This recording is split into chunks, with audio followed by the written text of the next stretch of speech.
আজকে 2026 23শে মার্চ 23শে মার্চের সকাল এবং আমার পেছনের ব্যাকগ্রাউন্ডটা দেখতে পাচ্ছেন একদম কুয়াশায় আচ্ছন্ন। মনে হচ্ছে যে আবার শীত যেন ফিরে আসছে। আমাদের যে 6টি ঋতু, সেই ঋতু পরিবর্তন আজ হারিয়ে গেছে। আজ প্রকৃতি মনে হচ্ছে খামখেয়ালি হয়ে গেছে, তার দিশা হারিয়ে গেছে।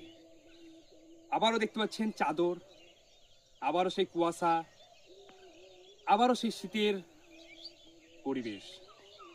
তাই প্রকৃতির উপরে আমরা যদি অরাজকতা করতেই থাকি, তাহলে আমাদের আগামী ভবিষ্যৎ, আগামী প্রজন্ম কিন্তু সুরক্ষিত নয়।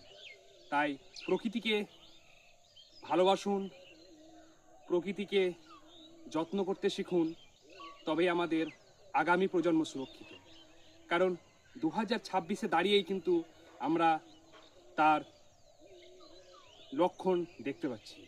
যেমন আজকে 23শে মার্চ, আজকে তাপমাত্রা ঊর্ধ্বমুখী থাকা উচিত, সেখানে একদম নিম্নমুখী এবং কুয়াশা আচ্ছন্ন পরিবেশ, চাদর, এই যে একটা পরিবেশ, সেটা আমরা কল্পনাও করতে পারিনি, যেটা আজকে আমাদেরকে দেখতে হচ্ছে।